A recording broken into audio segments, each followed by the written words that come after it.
Hi, Drew.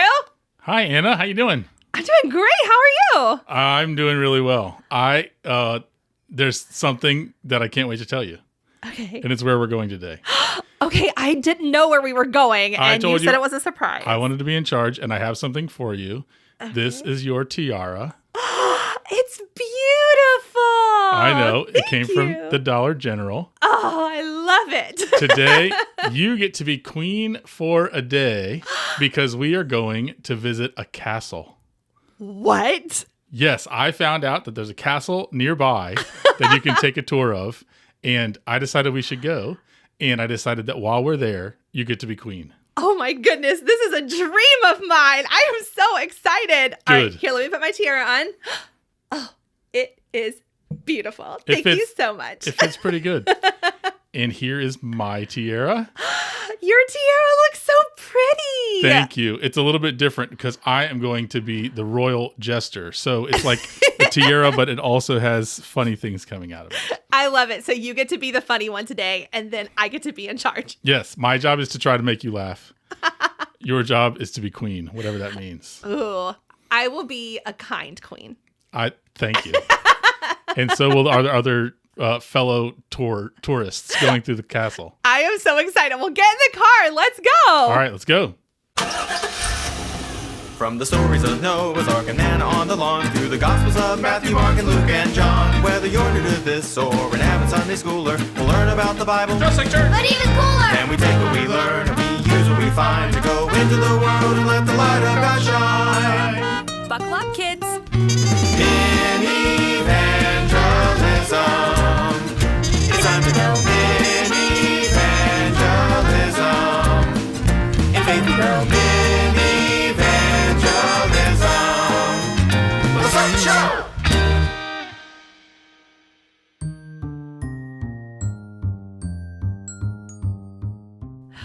Oh my gosh. I'm so excited to go to a castle. I know, it's going to be awesome. And it's appropriate because today we're talking about a story with a queen in it. I know what story you're talking about. It's the story of Queen Esther. Queen Esther. She is not just a queen, but she is very beautiful. There you go. And you've wanted to talk about this story for a while. Yeah. And I hear that we've got a friend who wanted to talk about the story too. We do, but we will talk about that later. But yes, but Esther is a very special lady because Esther has a whole book in the Bible named just for her. So special. Right? And we've talked about the other woman that had a book named just for her, Ruth. Yes. She was the beginning of our Bible Bestie series. But today we're talking about Esther and her bestie, Mordecai. That's right. Mordecai is a family member, also her adopted dad. And in this story, they're like best friends because it's up to the two of them to save the day. Yeah. Okay. So do you have a song about this story? I do. It is not castle themed. Okay. It ended up being a hip hop song. Yes. So here is the Esther and Mordecai rap. Here it I goes. love it. Let's go.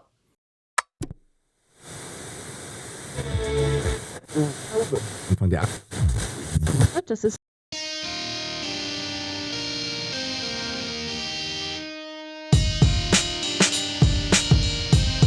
Her name is Esther. Esther! She's a queen. She rose to the top at like 17. His name is Morty, short for Mordecai. He's the man. He's a mensch. He's a real good guy. He's Esther's cousin, but when things got bad, He adopted her. and became her dad. So open your Bibles and take a look. It's not hard to see why. Esther's got her own book. Every story has its share of turns and twists, but maybe you will call for such a time as this.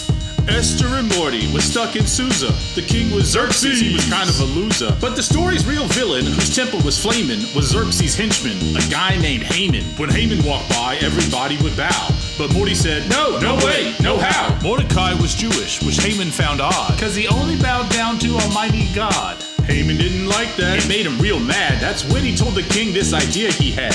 Since they won't bow down to you or to me, I recommend you issue a royal decree. Say that any who act like Mordecai must bow down to us, or else they die. Every story has its share of turns and twists, but maybe you will call for such a time as this. The king said, fine. And Haman got to work, harassing the Jews and being a jerk. But the king took Mordecai as an advisor. He couldn't have asked for someone better or wiser. As Haman's evil spread around the place, our main man Morty was protected and safe. Meanwhile, right when things got antsy, Esther got the news. The king thinks you're fancy. Esther became the king's favorite girl. He said, make me a wish, I'll give you half the world. Every story has its share of turns and twists, but maybe you will call for such a time as this. What the king didn't know was Esther was a Jew. Just like Mordecai, she worshiped God too. So evil Haman had an evil plan, but he didn't know God had the upper hand. See, Mordecai would chill by the gate each day and ask about Esther. Is she doing okay? One day he sent a message. The Jews are in trouble. Maybe you could help since you're inside the bubble. Go to the king, he'll listen to you. Ask him to stop trying to kill all the Jews. Do it for me, as a cousin, as a daughter, as a sis. Maybe you're the queen for such a time as this. Every story has its share of turns and twists, but maybe you will call for such a time as this. So Esther, she waited for the king to holler, to hold out his scepter. That's the way he would call her. When he did, she was ready. She said, I think you should know, I'm also a Jew, so let my people go. The Jews want to live, so let us be free. I've been good to you. Won't you do this for me? The king said, fine, for Mordecai and Queen Esther. God save the Jews and make Haman my jester. The king threw a party for last and for least, for Mordecai and Esther, the queen of the feast. Every story has its share of turns and twists. Come on, come on. Maybe you will call for such a time as Sing it again, sing it again. Every story has its share of turns and twists. Say it with me now. Maybe you will call for such a time as this. This song is amazing. Yeah, buddy. I love it. I'm glad you love it. I loved working on it. I mean, it actually, it Yeah, hits. I know. It's so good. It hits. It hits. And it's a fun way to tell this really cool story. I mean, I feel like sometimes hip hop music is all about like talking yourself up and talking others up. And I kind of want to talk Esther and Mordecai up. Yes. Because this is an amazing story and they accomplished amazing things. Yes, it is. And so I'm going to try and tell this story quickly, but it's going to be a little difficult because this story is 10 chapters long. So I will try to do as best as I can with a short version of this.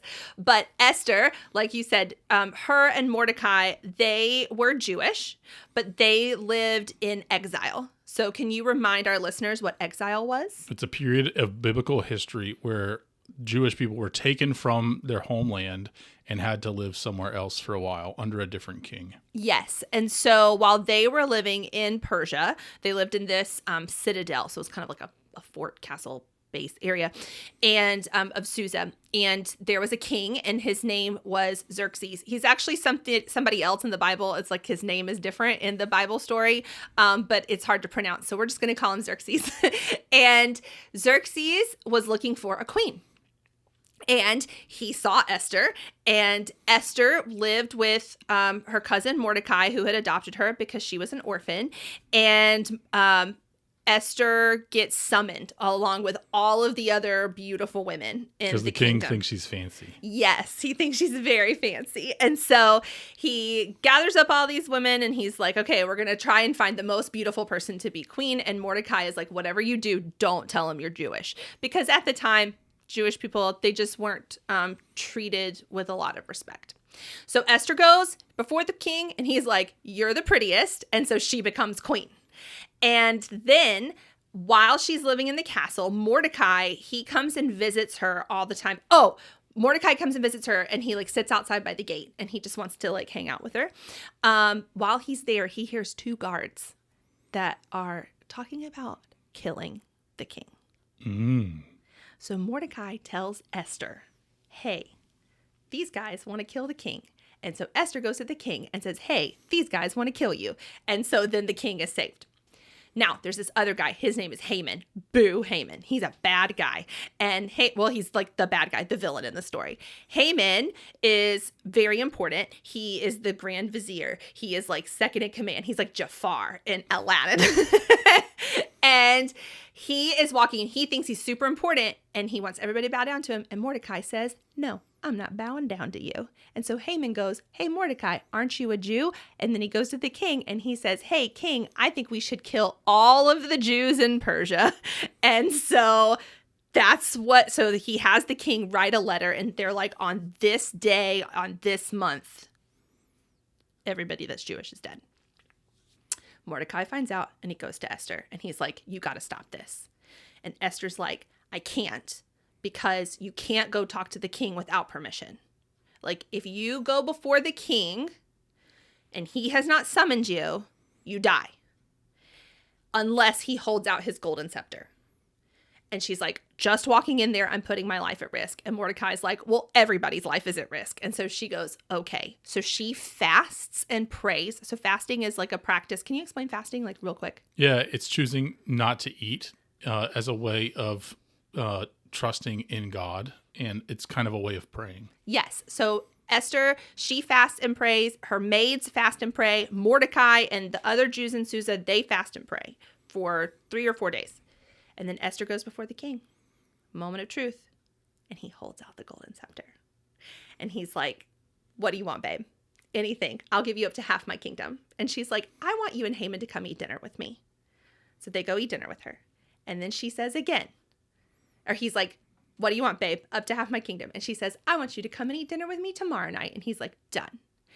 Then when they go back for their second dinner, he's like, what do you want? And she's like, I need you to not kill me and all of my people. And he's like, what are you talking about? And she says, Haman said that you said you're going to kill all of the Jews.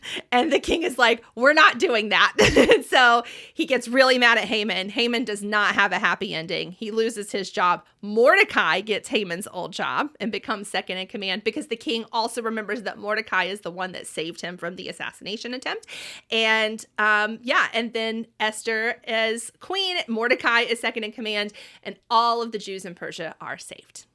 Amazing. Isn't that an awesome story? And you I did was a great really job. long, but You did a great job of telling it in a short format. But yeah, there's so much more to the story, but we just hit the highlights. But yeah, so it's a great story.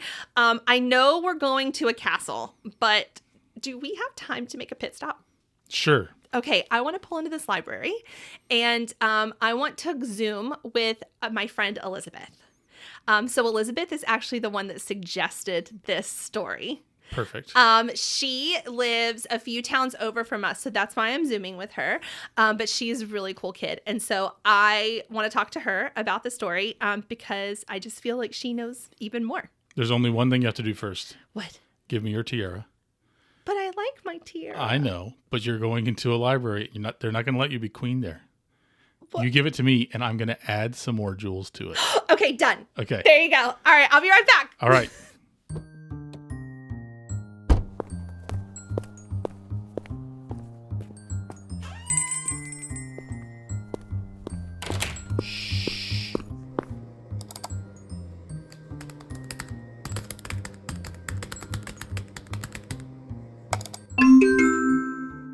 Hi, Elizabeth. Hi, Miss Anna. How are you today? Good, how are you? I am doing so good. It's so nice to finally meet you. You too. So for our listeners, Elizabeth is actually, she asked to be on the podcast, and she was she's actually the one that suggested that we talk about our Bible besties today, Esther and Mordecai. So Elizabeth, why did you suggest this story? Because it sounded really fun. Yeah, it sounded really fun. And you said, you told me you've heard it from somebody first. Who did you hear about it from first? Pastor Rhonda. Pastor Rhonda. I know who Pastor Rhonda is. She's a pretty cool lady. Yes. Yeah. So when you are reading this, because the story of Esther is big. Yeah. It's a big story. So before we get into our I wonders, though, I kind of want to talk about the two besties that we're highlighting. So Esther and Mordecai. What is the relationship between Esther and Mordecai? They were cousins. They were cousins. That's right. Do you have cousins? I only have one. Yeah, you do. Are you close with your cousin? Yes. Yeah? Like how close? I would say really, really close. Really, really close. Yeah. Yeah. And Esther and Mordecai were pretty close too, weren't they? Yes. Yeah. And so this, I think, goes to show that your bestie doesn't necessarily have to be someone that you're not related to. Like you can be besties with people in your family, Yes. like Esther and Mordecai. Mm-hmm. Yeah. So when you were reading this story, what were some like I wonder questions that you had or things that made you curious? Like, why was Mordecai so upset that Haman so upset that Mordecai wouldn't bow down to him? So why was Haman so upset that Mordecai wouldn't bow down? Huh. It's a good one. What do you think? Maybe because he's just like, I'm like a king. Everybody should respect me. That's right. Yeah, Haman thought that he was something special. Yes. And Mordecai was there to remind him, maybe you're not. Have you ever so do you have siblings? Yes, too. You have two siblings. Are they older or younger? They're both younger. They're both younger. Do your grown-ups, did they ever leave you in charge of your siblings? No. No. Well, only when she takes a nap. That's when I take charge. That's when you take charge. And then how does it make you feel if your siblings are like, I'm not gonna listen to you? I'm just like, okay, then go do what you really want to do. Oh. Yeah. I see Haman kind of like a big brother who the king is the parent, right? And the king told Haman, like, yeah, you're important, you're in charge. But Haman is not like Elizabeth because it sounds like Elizabeth is pretty chill when she is in charge of her siblings. When you're in charge of your siblings, it sounds like you're pretty chill. But Haman was not chill and he wanted people to just bow down to him. Yeah. And Mordecai was like, no, who's this clown? And also, too, why do you think Mordecai wouldn't bow? Because he's like, well, other people can be special, not just kings. Other people can be special, not just kings. That's right. And also, Mordecai is Jewish. So he's only supposed to bow down to who? God. Exactly. Exactly. And so Mordecai probably was like, Haman's not that important. But also, Mordecai wasn't just being mean to Haman. He was saying, like, I can't bow down to you. You're not more important than God. Yeah. So that's a great I wonder question. So do you have any other I wonder questions? Yes. Okay, what is it? What happened to Esther's parents? What happened to Esther's parents? What did you read? That they died, but then Esther became an orphan, but I wonder how did they die? Like an illness or did somebody kill them? Yeah, I'm not too sure what happened to her parents. Yeah, we know that she was an orphan and that's how she ended up living with Mordecai. Mm-hmm. So this story takes place in a time in Jewish history called the exile. And what had happened was years before this story happened, kingdoms, like other foreign kingdoms, the Babylonians, the Persians, the Assyrians, all these different other kingdoms, they came in and they invaded Israel and Judah. And they took the people that lived there, God's people, and they dispersed them throughout the world. And so they were living in exile. And some people, like Mordecai or Daniel, we've talked about him, the one in the lion's den, they were given positions of power and importance. But some people were not treated with importance and they had to live in a foreign land. They weren't treated very well. So it could be Esther's parents just had an accident, or it could be maybe because of the mistreatment in exile that they were facing. Yes. So what other I wonder questions do you have? Why did Esther decide to hold a banquet instead of choosing another way to talk to the king? Oh, okay. So she has to go to the king to ask him to save the people. Yes. And so she walks up in there and he's like, "What, my queen, what do you need?" And she invites him to a banquet, invites him to dinner. And that's when she asks her question is at the dinner. Why do you think she had a banquet instead of just like straight up asking him right then and there? Because she was scared that she might die, or she thought, oh, let them be happy and then get them to listen to her. Yeah. So those are some great things. I love that. Yeah. One, she's scared. Yeah. Because her being scared was a legitimate fear. So King Xerxes was not the best dude. Like he was very powerful. And so if you went and talked to the king and the king didn't give you permission, you could just get thrown out or worse. And so Esther probably was really nervous to like go in there without permission, first of all, right? And then to make like such a big ask of like, hey, I'd like you to overturn one of your laws. That's kind of scary. But I also like what you said when you said she wanted him to be happy. Why do you think a banquet would make him happy? Because he would like get to eat, and sometimes when people are really hungry, then that makes them like even madder. Yeah. So have you ever gotten hangry? Yes. Yeah. What do you like when you're hangry? Like I don't really want people to talk to me, or like I start yelling at people. Yeah. I do too. Yeah, when I get like really hangry, I'm not a kind person. That's probably something I need to fix. I'm not the kindest person, but then I get food in my belly and I'm happy. So that's probably what Esther was thinking too, is like, I'm gonna serve him food and get his belly really full, and then he'll be so happy with all of this food that I've given him that he'll give me whatever I want. Yes. Yeah. Those are some really good I wonder questions, Elizabeth. I'm really proud of you for these. Thank you. These are awesome. So on Minivangelism, we like to say that every story tells us a little something about God, right? That's why it's in the Bible. We find out who God is. What does this story tell us about God? Even though when God isn't mentioned, he's still always with us. Sometimes it seems like our options are bad ones, but if we trust in God, it will all turn out okay.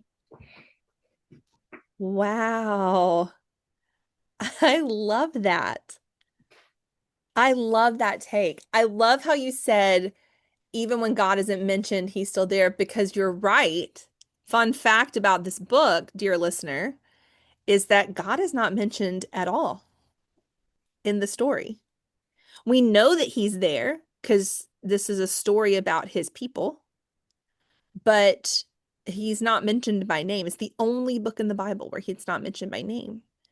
But you see him working through Mordecai and through Esther. Wow. I really love that. Where, like, give me specific examples in the story where you see God. When Esther decided to go up to the king. Mm-hmm. And she was safe. Yes. Yeah. I really like that. There's a line that Mordecai says to Esther when he's trying to convince her to go talk to the king. And he says, perhaps you were created for such a time as this. What do you think that means? That she was important even though she didn't know it yet. Mm-hmm. Yeah. That God had chosen her. Right? Wow. God, I love that take. That's so good. Such a good read on the story. Good job, Elizabeth. Thank you. I love that. That's beautiful. So speaking of beautiful things, one thing that makes me smile, and I think is just so beautiful, is when Pastor Drew gets stumped. That's my favorite thing to see. Yeah. And Elizabeth, maybe you were created for such a time to stump Pastor Drew. You want to give it a try? Yes. Yeah. Okay, what is your first stump Pastor Drew question?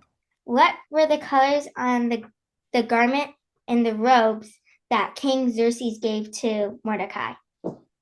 What was the color of the garments and the robes that King Xerxes gave to Mordecai? Do I know the answer to that question? I don't know if I know the answer to that question. Girl, I think you stopped Miss Anna. We're not going to tell Pastor Drew, but I think you stopped Miss Anna. What were they? Do you know what they are? Yes, they were white, blue, and purple. Okay, that's a really great question. White, blue, and purple. All right, I love that.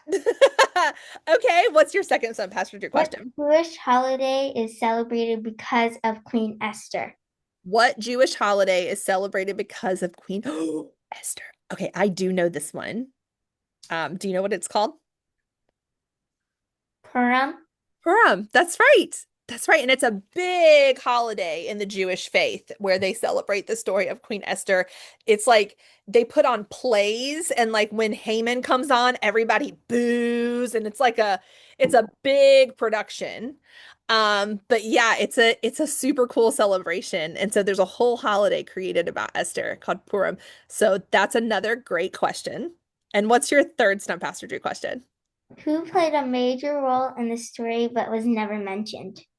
Okay, so we talked about this. Who's never mentioned in the story? God. God, that's right.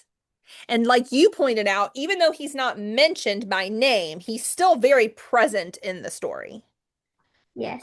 And I love that you said who played a major role in the story, because yeah, God is there the whole time, even if his name is not said. So yeah, these are amazing questions. I love these questions. So congratulations. This is awesome. Okay, well, that's so cool. Do you have anything else you want to talk about the story? No. No? Anything else that like gave you a big feeling? Probably when Esther decided to be brave. When Esther decided to be brave? Yes. So we were talking a little bit before I started recording, but what is you said you like to do like Ninja Warrior stuff. Yes. Yeah. And do you have to be brave to do that? Yes. Can you tell me a little bit about your bravery? There is this really big ladder that's on the biggest wall there to get up. And we have to climb that sometimes and then come down on the smallest one. And I was really scared about it. Yeah. But did you do it? Yes. So you were brave? Yes. That's awesome. So maybe next time you're at the Ninja Warrior course and you have to do something really scary, you can remember Esther. Yes. Yeah, you can remember the story.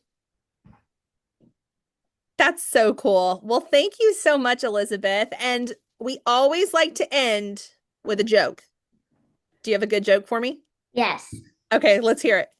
What type of tea do you drink with Queen Elizabeth? What type of tea do you drink with Queen Elizabeth? I give up. What? Royalty. Royalty. I love that.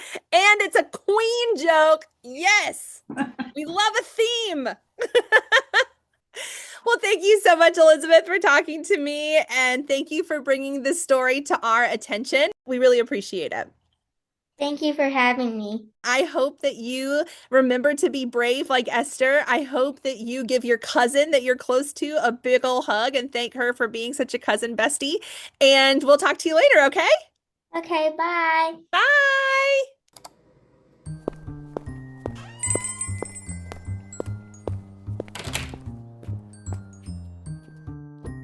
Tiara, please. Here it is. Thank you. Your Majesty. Thank you, Jester. You're welcome. Just me, Yeah. the jester. I love the extra jewels. Good. I like that you did my favorite color jewels on there, which is Pink. yes. Yes. No. Oh, well, I put pink on there. My favorite color is yellow.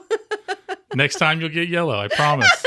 No, but I love the pink jewels too because my second favorite color. Good. Okay, so she had some really awesome I Wonder questions. First of all, I asked her why she chose this story. And, can we talk about how cool Elizabeth is? Do you know what she does? Like one of her hobbies? What? She does Ninja Warrior courses. Whoa. Yeah, like extreme obstacle courses. That's great. Isn't that so cool? Yes. If you were queen, you would want her in your army. I'd want her to be the commander of my army. Yeah, buddy. Yeah, so we're going to get on that. Get on that, Jester. Right away, Your Majesty. No, and I asked her why she liked this story or why she wanted to do this story. And she actually first heard about this story from a very special lady that I think you might know. Oh, yeah? Her name is Pastor Rhonda. Yes, I call her mom. Yeah, you do. That's cool. So, yeah, my mom and Elizabeth are friends. Yeah, your mom and Elizabeth are friends. And your mom was the one that, like, she had first heard the story from your mom. And so then she wanted to do the story on the show. So beautiful. I think that's really cool. So we're just talking about awesome ladies all day today. That's great.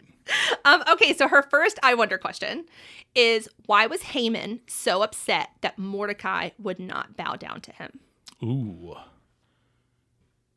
What did she say about that? She just said that Haman thought that he was really important and that everybody should be bowing down to him. And so it hurt his feelings. Yeah. I think that's a great I wonder question and probably a pretty good answer.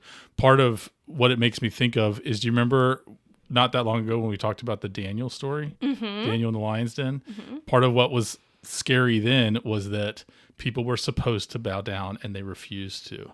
Yeah. And there's the same thing going on here, where people in power want you to give them respect, whether you actually respect them or not. Right. But for Mordecai, as a Jew, he's like, I'm not allowed to. It's against the law of my God to bow down to anybody except God. Mm-hmm. And so I imagine that Haman was not only mad that he was disrespected, but also mad that Mordecai had this God that was apparently more powerful than him. Right. But Haman goes a little bit too far. Yeah. He could have just been grumpy about it. Yeah. But he decides to get really violent about it. He does. Yeah. And I think you have to think that you are very special in order to assume everybody will bow down to you. Yes. I do expect you to open the car door and bow down to me when we get to the castle. Queen for a day. Maybe 2. A day. Okay. That's all I can. That's all I can offer. We will talk about that later. So her second I wonder question was, what happened to Esther's parents? Because we've talked about how Mordecai was her cousin who adopted her, but where were her parents? Good question. Mm-hmm. Is it in the Bible? It is in the Bible. So they did die. Yes. And Elizabeth wanted to know, how did they die? Yeah, I can't remember if they died. No, they've been there a while, so mm-hmm. I don't think they died in Jerusalem. They didn't. They must have died while they were in exile. And I don't know how they died in exile. Mm-hmm. But it's also not that shocking that people may have died, again, because the Jews were not treated well in exile. Mm-hmm. So it was a hard time. So they could have not bowed down. They could have done something or not done something because they're Jewish and gotten killed for it. It also could have been something else, but she was left without parents, and Mordecai cared. Yeah. And said, "All right, cuz, I'll be your dad. Yeah. You can live in my household. I'll make sure that you have what you need." And until she became queen, mm-hmm. which I assume was an upgrade. And even when she became queen, they still stayed close. Yes. You know what I mean? He still talked with her. He still went. I think the thing that I love is she's living in this palace and he will go outside of the gate to just check on her. Yes. I just think that's really cool. Right. They have a real bestie type relationship. Yeah. It's not just I'll pay your rent and make sure you have food. He really does care mm-hmm. and wants to know what it's like for her to be in the palace. Yeah. I also, Elizabeth and I talked about, because she's really close with her cousin, and we just started talking a little bit about what do besties look like. And, when we think of a bestie or a best friend, it's someone that maybe we're not related to, but we're really close with. But besties can also be people that are in your family. They Sure. could be cousins or siblings or even parents. I consider my mom one of my best friends, right? Because we love each other very deeply. And even though we're related, I'd like to think that if we weren't related, we'd still be best friends. Yeah. Yeah, I can see that. In our family, there, especially on my wife's side, there are cousins who have been best friends for like their whole lives, and our kids each have a cousin that they're really close in age to, and whenever they're together or whenever really they're not, they just love each other. Yeah. And they're there for each other, and they make each other laugh. Yeah. And so cousin best friends work. Even parent-child best friends can work. Yeah. And so, so besties can look like anything. Absolutely. but I just think it's really cool that Mordecai, like you said, he cared. It makes me think a lot about Ruth and Naomi. How even though Naomi was Ruth's mother-in-law, like Ruth, she loved her like a daughter would, even when she didn't have to anymore. Yeah, totally. All right, so her third I wonder question. This is a really good I wonder question, and it's going to be super fun to talk about. Why did Esther invite the king to a dinner first and second? Like, why did she, when she went before him to save her people, why was her first thing like, let's go out to eat? Yeah. That's a great I wonder. And I don't think I know. I'm trying to remember the details of the story. Is it the same people on the invite list for both dinners? Yes, it's just the king and Haman. Okay. Yeah, so they have one dinner together, and then she says, let's do this again. Tomorrow night. Yeah. Yeah. I got nothing. What do you and Elizabeth think? So Elizabeth thinks that people are in a better mood when they've eaten.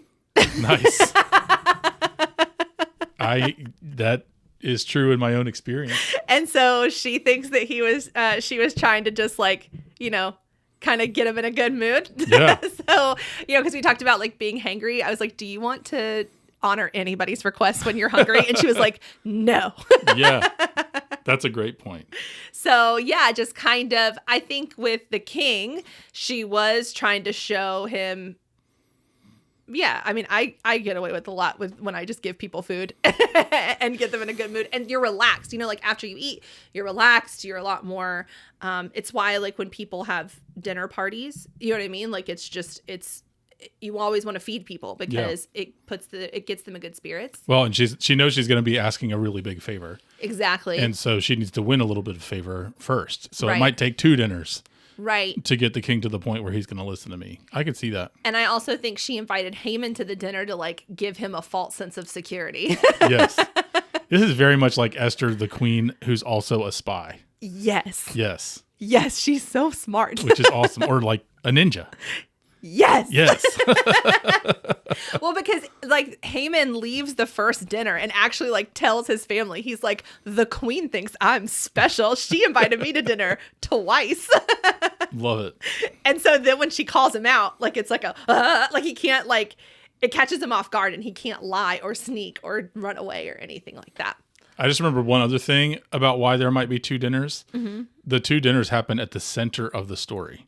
Yes. And all of the parts of the story kind of act like a mirror in this story. Like there's a dinner on either side. There's a conversation with Mordecai on either side.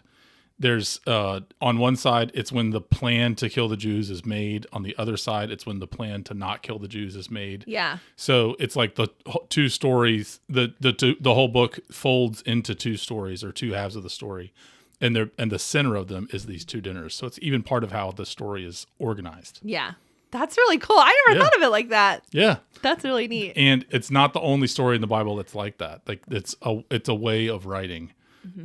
And the story ends much like it begins, because in the beginning, it starts with this big party that the king's throwing, and Esther and Mordecai aren't there. And in the end, there's another big party, but Esther and Mordecai are there. Yeah. Yeah. I love that. Cool. Really good observation.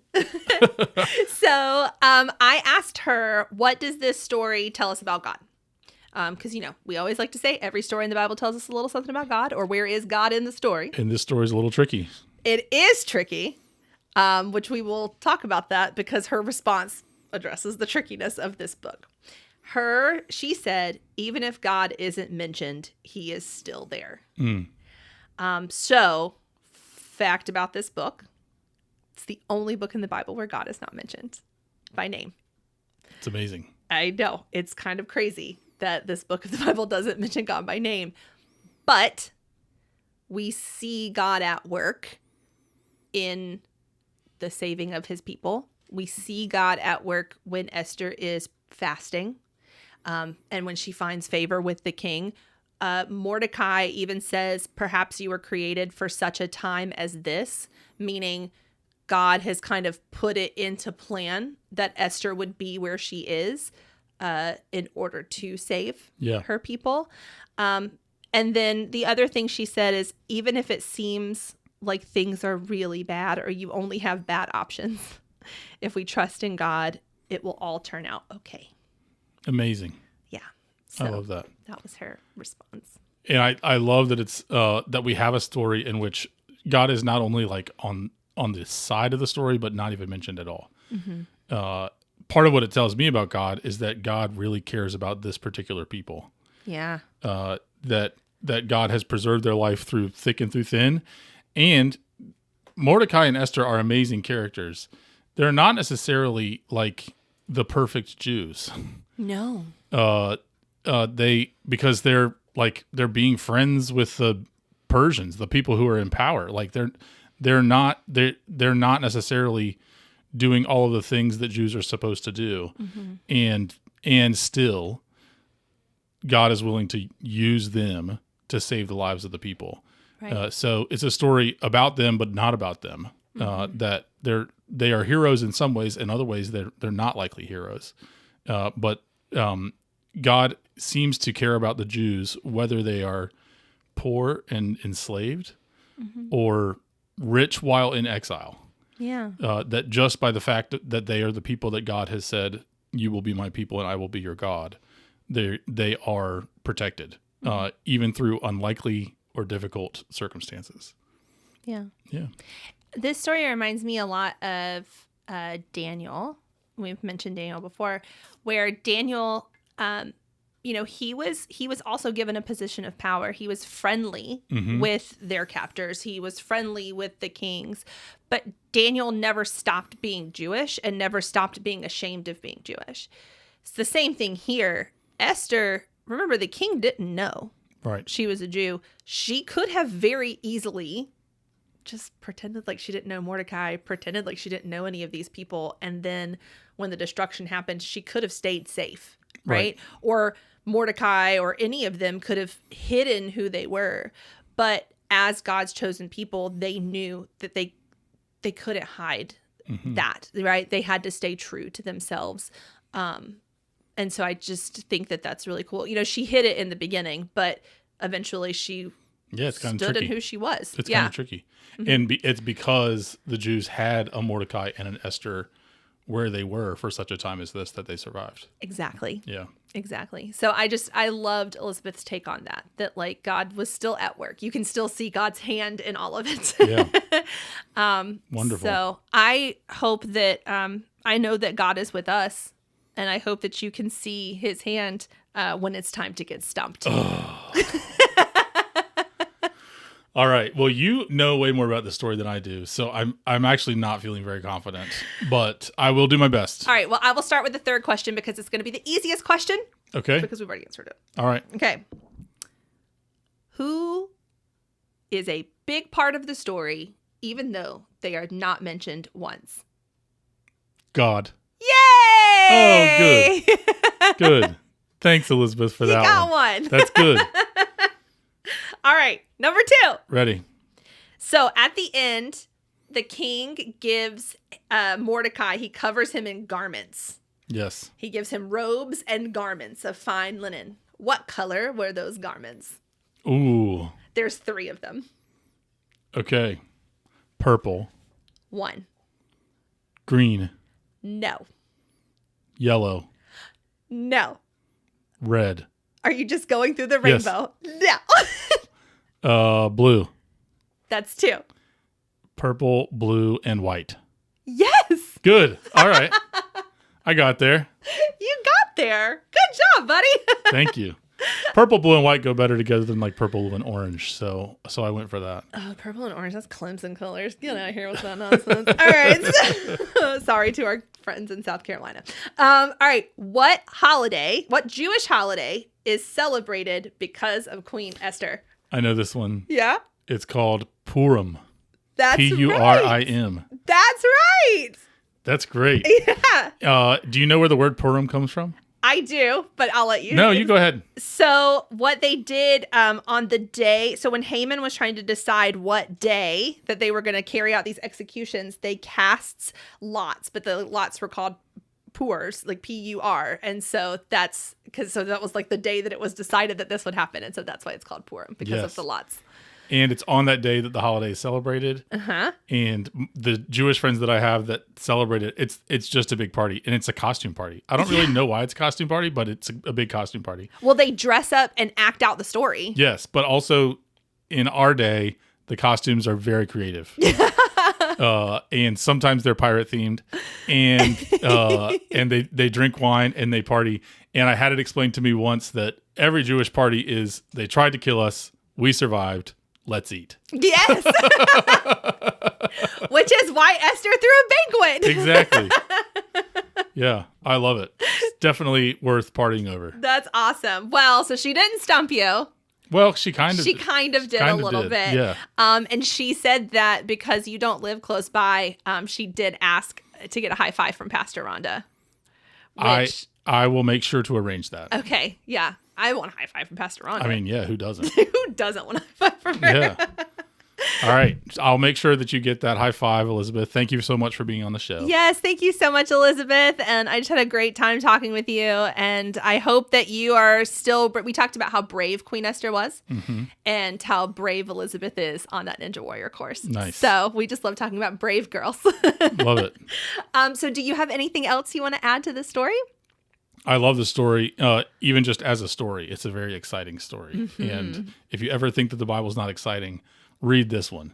Yeah. It's an exciting story. I love all of the stories that show all the different ways that God has managed to save God's people through God's people. That Esther is one of those people that God has used, along with Mordecai, to preserve life and help what God is up to with God's people keep going. Yeah.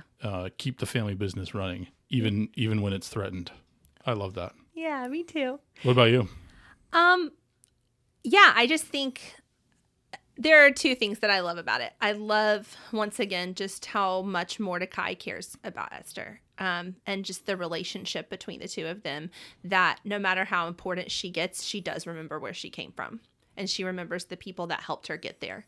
And I think that's super cool and something that we should always remember and keep in mind.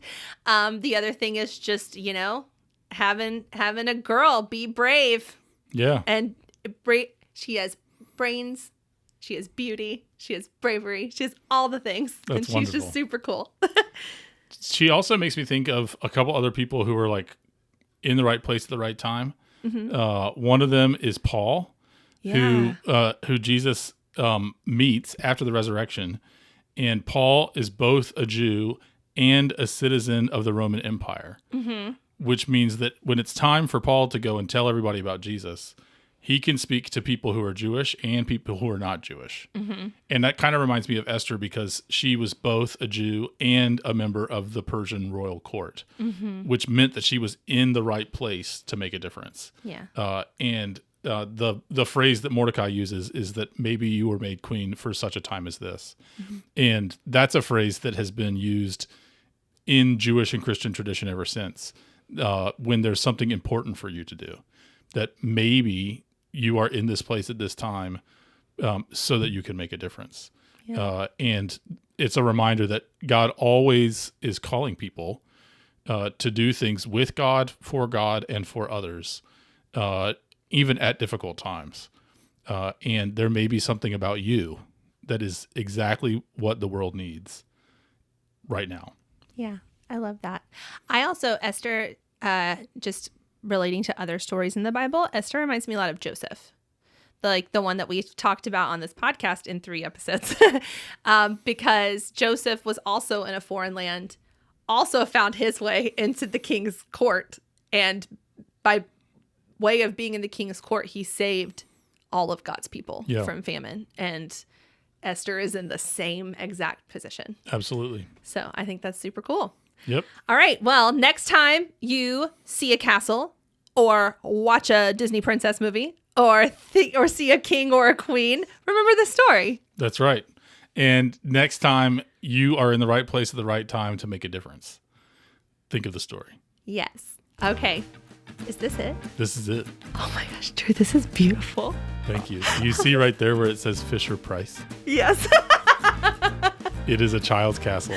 And it is beautiful. And you get to be queen for a day. I love it. All right. Well, please get out and open my door, announce my presence. We are here and we are going to go have some fun. Parents, don't forget that we have a special companion episode called The Driver's Seat, where we're going to talk about the same story without the kids in the car.